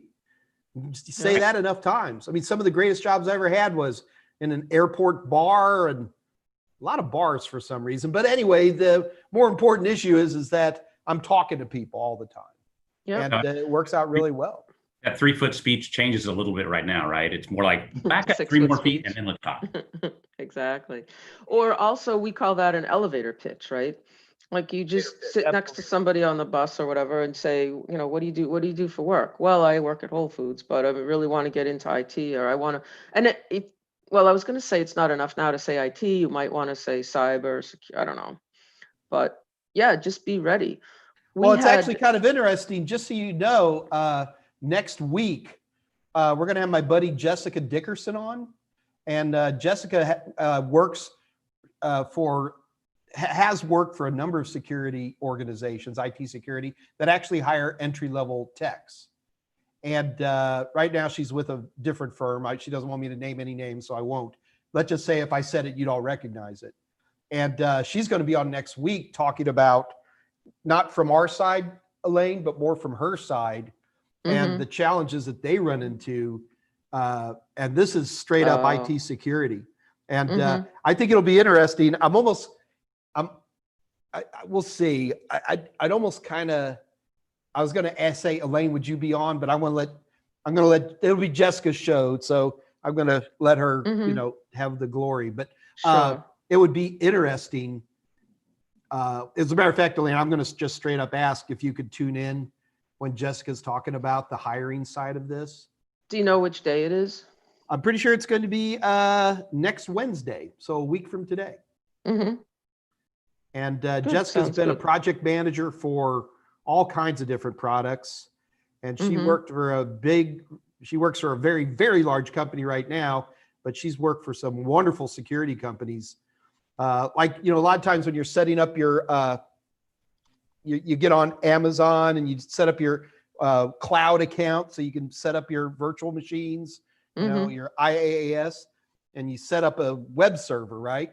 And then all of a sudden it's like, here, click on this and you get 24-hour monitored human being security on your virtualized web server. She used to work for companies that do that kind of stuff. Wow. And so I think it'd be fascinating because you guys are such different sides of the same equation of getting work. I will tune in because I'd like to hear what she has to say. And that's, like I said, it's so important for us to hear what people are looking for, Brendan S. wants to know if it's okay to have a 2-page resume. So I always push not having a 2-page resume, especially if you're entry level. I just don't think you have enough on there to say.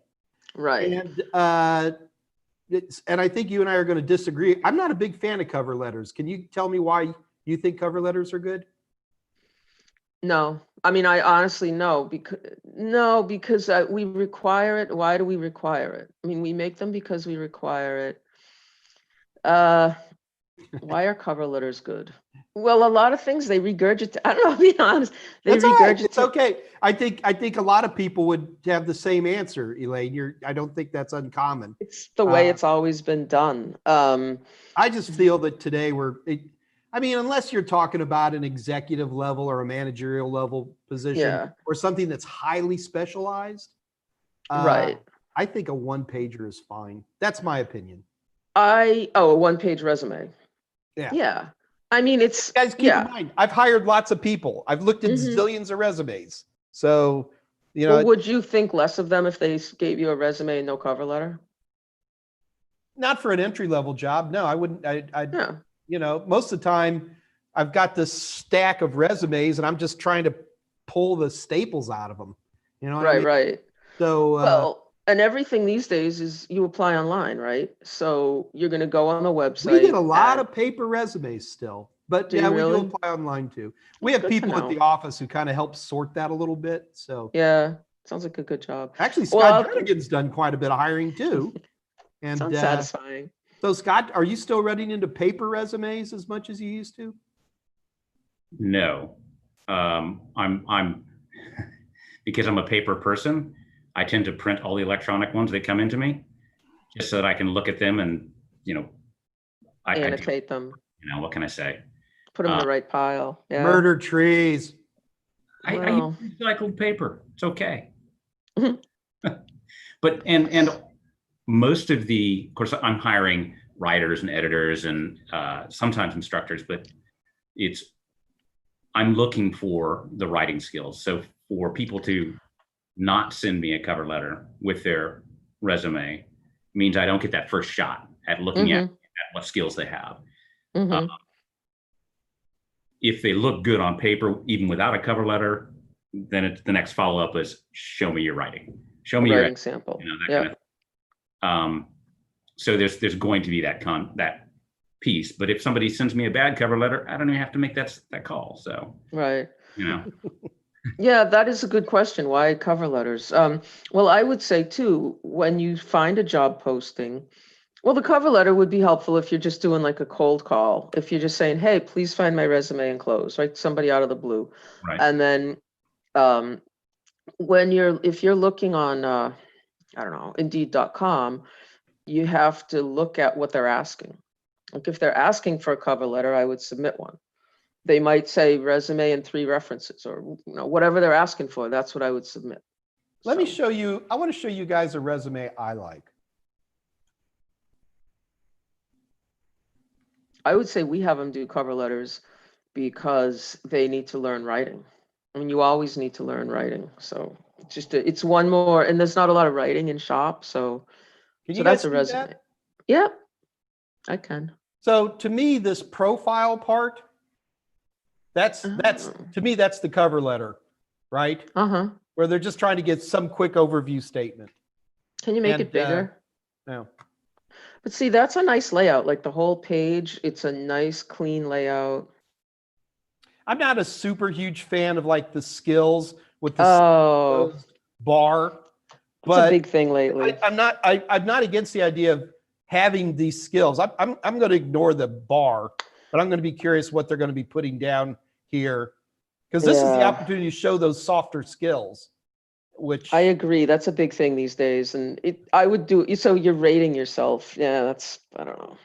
So I like that. So for me, that works out pretty good. No, I get it. I definitely get it. So most of the people I know who are successfully getting jobs, while they certainly use Indeed or Gorilla or whatever they are, I feel most of the people who have been successful have simply gone to web pages of companies they like, find the human resource department, and doing searches. I know this punk kid, high school degree, just no total starter, no certs, like 0 certifications, but he had good tech skills just on his own, you know? And he ended up getting a job at here at University of Houston. It's he just kicked in the door. You got to be in the right place at the right time. And Well, that's why you just got to get everything out there. Or, I tell people, if you haven't made 200 resumes, you probably haven't made enough. That's usually my quick guesstimate. And you can't sit on your rear end like you were talking about earlier, Elaine, where people are like, here, I'm just going to send out my resumes and wait. You don't do that. You're making phone calls. You're going to get Follow a up. tremendous amount of rejection, especially at entry level. And that's just part and parcel of the game. Absolutely. So when I used to be in sales, I used to sell shoes, believe it or not. I was the #1 salesman for Pennsylvania, New York, and New Jersey. What kind of shoes? Just regular shoes? Kenny's shoes. You remember Kenny's shoes? The great American shoe store. Anyway, so I'd be sitting there, I'd be trying to sell these shoes and trying to sell these shoes. Rejection, rejection, rejection, rejection. But I'd eventually get the right pair of shoes, you know? And, people need to be more comfortable with rejection than they are, I think. Yep, it's true. But, that's what makes it happen. Yep. Let me see. So what else would I tell people? There's lots of little things like so be ready. Be ready? What does that mean? So everybody thinks I need a resume, I need a cover letter, I need a certifications. Those are important.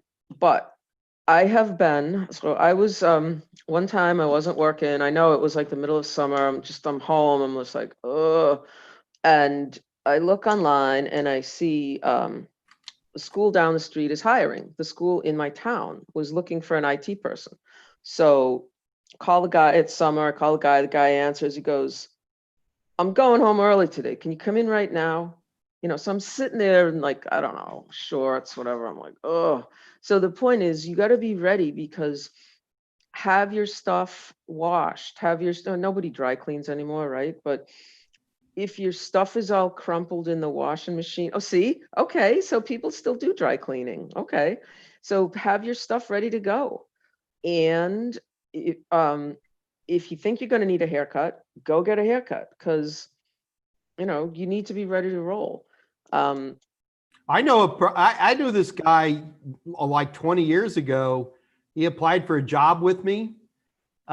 He had like no real IT skills at all. He was boasting about setting up a web page on an Apple computer. Yeah, I know. And so I just wanted to see the guy present. I did not have much hope for this guy. And he gave a presentation because I was hiring for an instructor. And although he was very weak in tech, he gave a presentation on, gee, Scott, what was that presentation you gave?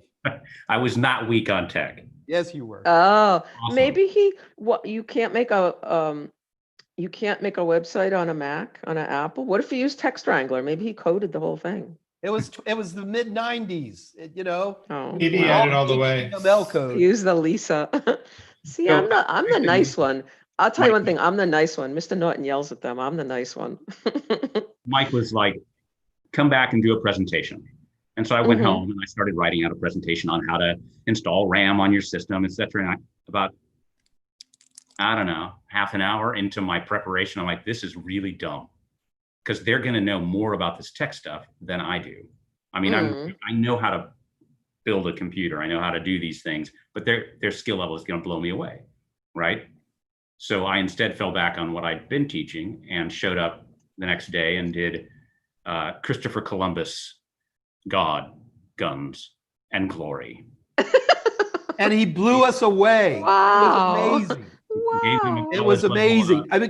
And this is a great example of somebody where it's not so much the tech skills that were important. It was how well is this person going to fit in with who we are. Your culture. And yep. God blew our doors off. I mean, he literally got a standing ovation. That's amazing. And here it is 20 some odd years later, and I still tell that story at least once a year to somebody. usually at a bar. But yeah, it's great stuff. Oh, I see, see a that completely improves it. So I really, at this point in time, I really want to start watching the live chat a little bit tighter. I'm worried we may have missed some questions. I know. I've been trying to watch pretty close. I think Scott has too.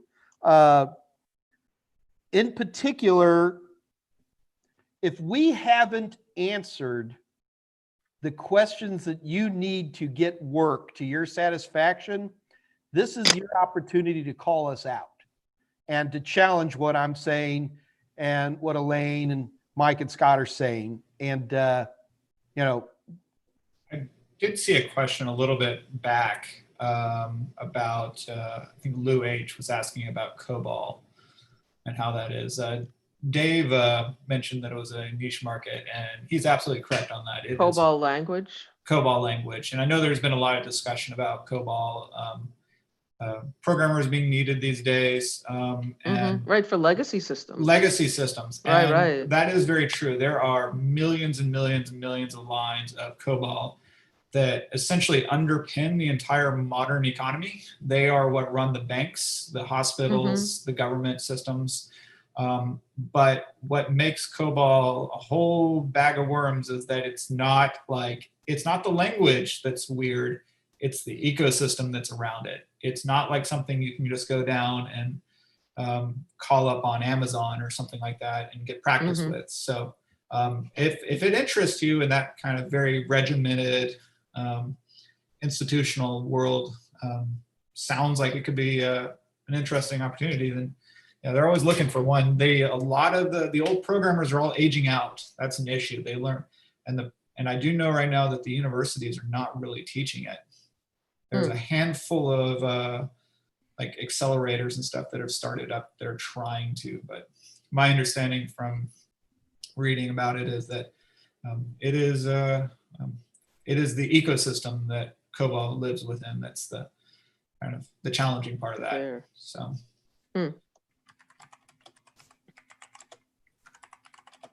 There was also a question that came up, or a comment that came up about getting a job via networking, and not as in network plus networking, but as in people networking. well, I mean, it's certainly one of the things you do is this is the one time, you know, all these people who do this multi-level marketing with their family and friends, that's not a good idea. But having family and friends help connect you to HR departments, to hiring managers, for mom and pops, just to talk to owners, your hairdresser's plumber's cousin, as I always say. I don't think that is at all inappropriate. And, no, absolutely. And this is the one because we don't like to ask our family and friends stuff, right? You know, don't borrow money. Well, some people don't want to admit that they don't have a job, or some people don't want to admit that they can't find a job, or I don't know, they just don't want to. I don't know. There could be all kinds of psychological reasons, like you don't get along with your sister, and you know if she helps you, you'll never hear the end of it. Okay, well then don't ask your sister. No, but there are all kinds of reasons. But I thought of another less personal approach. So of course you guys have heard of Meetup. I don't know again if that's not international, but there's this website Meetup, right? And Meetup has meetups for, oh my God, IT people. I wouldn't even look at IT. There's Python meetups, there's Boston Linux user group meetup, there's North Shore tech people meetup, there's knitting and dog lovers and hiking. And so join a meetup group. It's free to join Meetup. And then, you know, some of them are lame. I don't know. I went to one, it was kind of stupid, but there is, you can join a meetup group and go and network with people because you're unemployed, and what else have you got to do? There's there's also like various social and kind of clubs that you can get part of, like running clubs, and as you mentioned, like garden clubs and things like that. Even churches can be great opportunities to just where you're interacting with people and just kind of keep an ear open. I know that at my church we just hired a 18-year-old who's been helping us with doing the videos while everything is locked down. So Yeah, everybody So needs help with hang on, stuff. guys. So we actually have some interesting questions popping up. Oh, So cool. Ruben was asking, since every one of us are here, what are the new certifications or certification path is better for an administrator in Microsoft? So, I mean, I'm pretty sure I can drive this one. Elaine, Scott, Michael, if you disagree. The problem is that Microsoft has made huge changes in their certification paths. This just happened like a month ago, and I'm not personally up to speed on the new certifications. Elaine, Scott, Mike, are you guys up on that at all? Yeah. Sadly, no. So, Ruben, the problem is these have just changed, and what they're doing is they're moving a lot of their really core, what I used to call MCSE certifications, or MCSA for the more basics. These are being moved more towards the cloud. Yes. It's a lot of the same skills, but instead of configuring domain users on a local Windows server in your LAN, you're doing it up in the cloud. But the interfaces and everything are very similar. The right answer is I don't know what those certifications are. I would be looking at Microsoft as soon as they get this tightened up. I think that the coronavirus has prevented even Microsoft from really presenting this. But as you can see where I'm going here, Ruben, the important thing is you need to look at Microsoft certifications. And Microsoft has always had some sort of blah, blah, blah, blah, blah administrator certification. And whatever that path is, that's what you need to look at. They still Yeah, have one. no, I'm right. pretty sure, Mike, that you are actually quite correct on Microsoft moving things to their Azure platform. And who cares? What difference does it make, right? The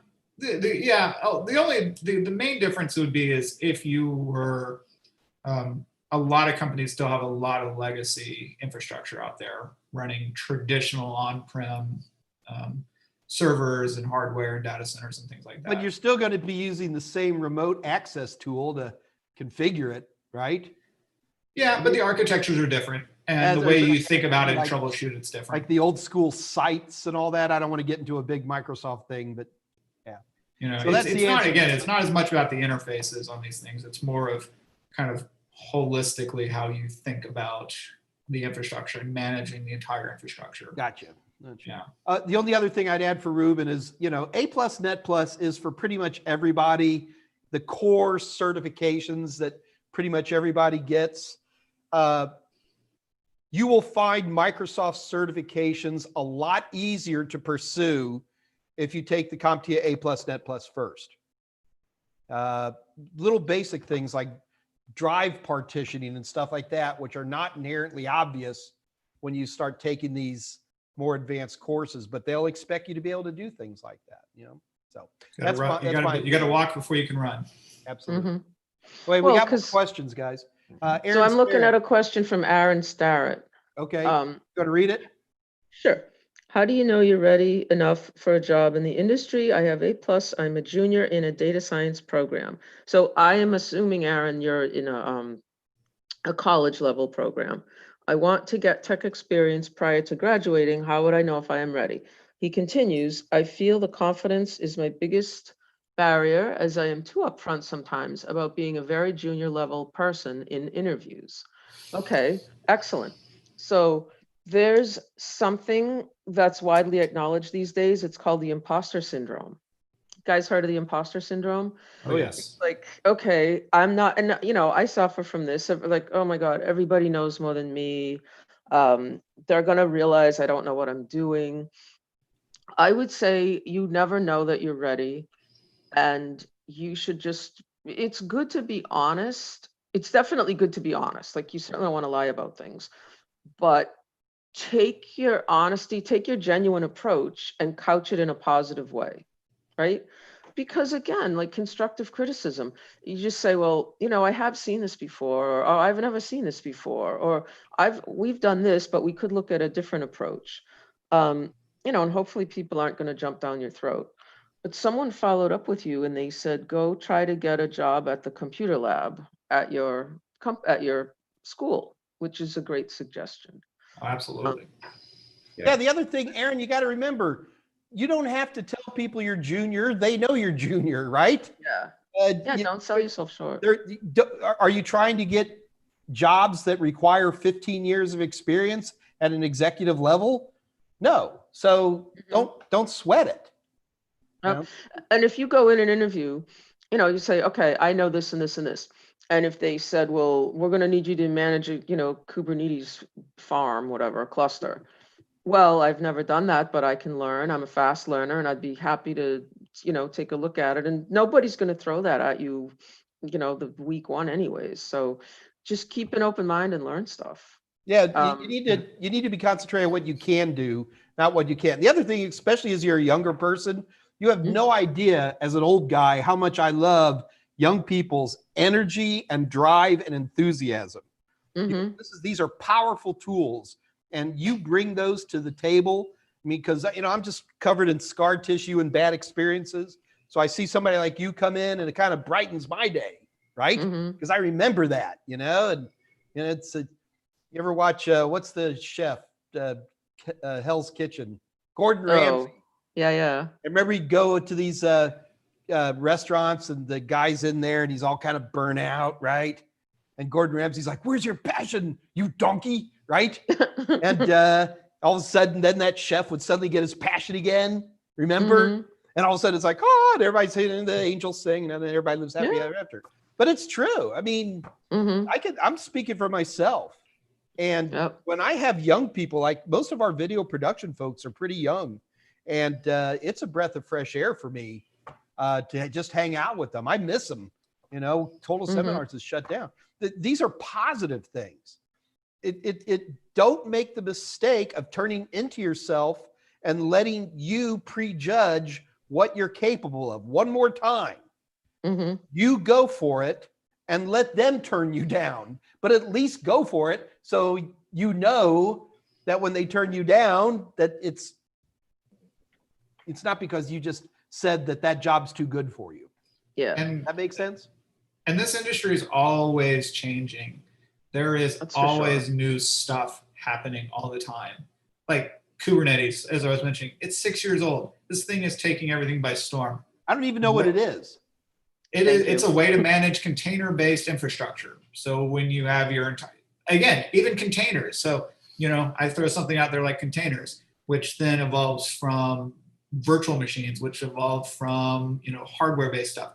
So this stuff is always changing. There's always something new. People will always bring up things you have never heard of in your life. And you're like, what in the world is that? And they're like, oh, that's this thing that runs this entire industry. So it is really, really easy to fall into that imposter syndrome feeling of like, I don't know what's going on here. This is right. But curiosity, I think, will take you a long, long way. Like always be curious, be willing to learn new stuff. Yeah. Nobody knows everything. I literally get paid to sit around and research technology constantly. And I don't know anything. The three sexiest words another tech can say to me is, I don't know, right? But then you probably follow that up with, but I'm looking forward to learning. And absolutely. I can't tell you, you look at, I haven't had a chance to do this with Elaine, but with Michael and Scott, the times we have stayed up to the wee hours messing with some technology or another and all that, and the joy and the passion of that. So yeah, absolutely. Aaron, just have confidence in the fact you know nothing. You love technology. It's a passion for you. You can figure this stuff out. And the other thing is with the internet, no matter where you think you are in the bloody edge of technology, somebody else has already been there. And good Google searches will always get you in contact with those people. Always. And true. Especially in the kind of help desk portion, the joke is you're a professional Googler. So true. Yeah. I honestly, I probably the last 10 technical issues I ran into, I probably Googled 9 of them. Absolutely. And I'm Mike Meyers, popular author, super alpha geek and all that. But the vast majority of the time, I don't have the answers. It's not like I've got all this memorized and all of a sudden I'm like, there you go, it's all fixed. Give me $2,000. It doesn't work that way. It's just go for it. Just get out there and go for it. Well, because what's the alternative? Like, how would you know when you were ready? Right? What's going to happen to you that says, okay, I'm ready. Here we go. Now I'm ready. I don't know. You're Because not. you're never going to get all the there. certs. If you guys can't believe the millions of dollars worth of equipment and probably tens of millions of dollars worth of data I, Mike Meyers, have personally destroyed in the last 30 years. It happens. I've been fired for screwing up. But you know what? You just dive in. It's a passion. You just keep going. Elaine, do you have your students try to do little side projects and Yes. Things like that? Yes, absolutely. Trying to think of an example. So I give them this big speech. I say that the person who's going to succeed in this field, I feel like we're iterating this over and over.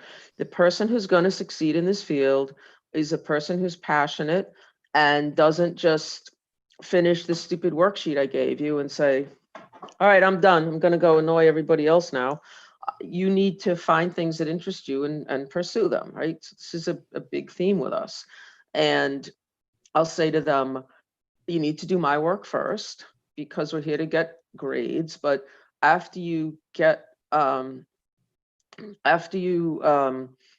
your work done that you have to do, here's an approved list of things you can work on. And we kind of work on that list together. So, there might be some free coding websites they can work on, or here's some practice tests, or there is an approved list of things that they are able to work on. And when they get to be 12th grade, which is their last year in high school, Mr. Norton actually has them, I think he called it independent learning endeavor. We're big on, names and acronyms and stuff. Yeah. He had them actually develop or submit a proposal for a project that they were going to work on. Oh, nice. They submitted a proposal and then they were supposed to do it, and there was a timeline. And this is a type of thing that we kind of experiment with or struggle with all the time. And honestly, sometimes that just gets like kicked under the cupboard. But like one kid said he was going to make an Exchange server. We're like, yeah, go ahead. Good luck with that. And they're supposed to use their time wisely. And we're supposed to grade them on that. Hey, Elaine, So we just got a few more minutes, so I'm going to have to interject here a little bit. First of all, guys, I forgot we do have specials today. And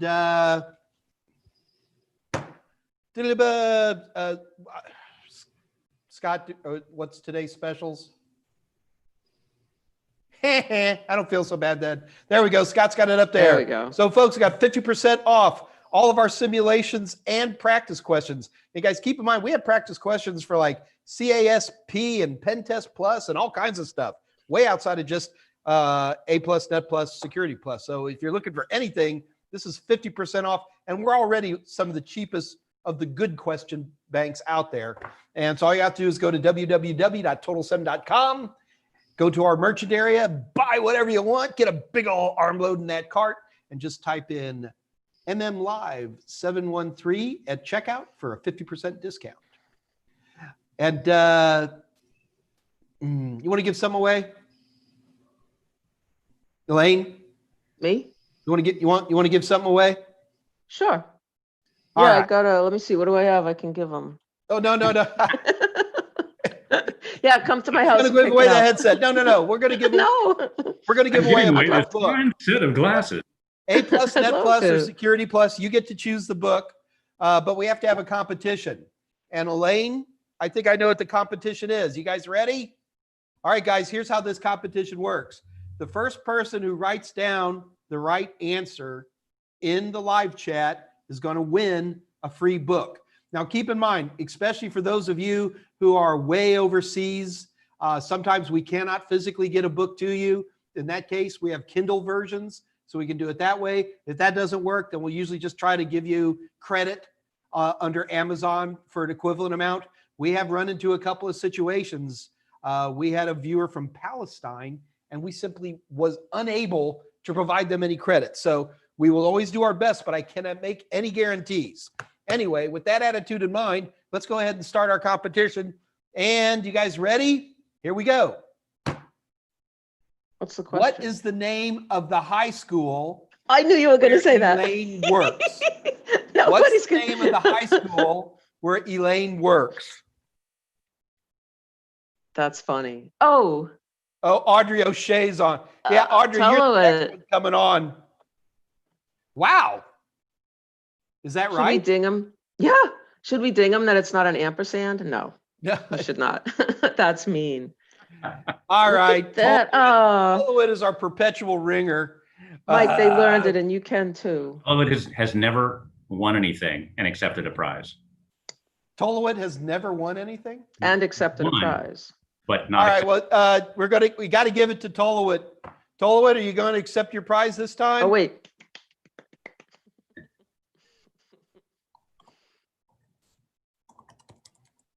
That's awesome. There You've was one never more won? question. All right. First of all, congratulations, Tolowit. You have won a copy of the A+, Net Plus, or Security Plus book. Tolowit, all you got to do is send an email to Tolowit. This is just for you. I typed in Kathy Yale's address. Kathy is our head of sales here at Total Seminars. And all you got to do is send her, tell her I won. And guys, we've had people where like 5 or 6 people send it to Kathy saying they all won. Ooh. Trust me, it doesn't work, but good luck trying. And Tolowit, just send Kathy Y an email, say you want Network Plus, and you got it. It's that easy. And with that, I guess we're going to have to wrap it up. Guys, it has been a lot of fun. First of all, Elaine, thank you so much for coming on. We really, really appreciate it. It was my pleasure. Going to come back sometime? Sure. What are you going to say otherwise? Sure. This is my social life. Are you kidding me? Yeah, Telly, I know the feeling. Hey, also, Scott and Mike, guys, thanks so much. I know you guys are always working hard in the background, and I just thought it would be, and I was right, to have you guys jump on. It's always very helpful. Thank you very much, Michael and Scott, for jumping in. You're welcome. So guys, what we're going to be doing is today's Wednesday. All I can guarantee this upcoming Friday is pain and suffering. No, for this Friday, I'm going to guarantee we are going to give away more stuff this upcoming Friday than we've ever given away before. So just for giveaways alone, then yeah, it's going to be a lot of books and probably some practice questions and stuff. So if any of you guys are, you've been jonesing to get some more free stuff, this Friday, 2 days from now, we're going to give away stuff like crazy. Scott Jernigan, did I make any promises for Friday that I'm forgetting about? Not that I wrote down. Okay, well then we're pretty good. Also, as always, guys, here, I'm going to type in my email address. That's my email address. Feel free, if you have a big question about any form of technology or certification, sending me an email directly can often be really, really helpful in terms of me being able to get those answers to you. So never be afraid to just send me questions. Yeah? Remember, this is called AMA, Ask Mike Anything. And so this is driven by you guys asking me questions. I do warn you, so we're going to have Jessica Dickerson next week, who will be on probably next Wednesday. And I'm also putting together a PowerShell discussion. I know a lot of you guys have been asking about PowerShell. That's good. So we're going to be doing some PowerShell stuff.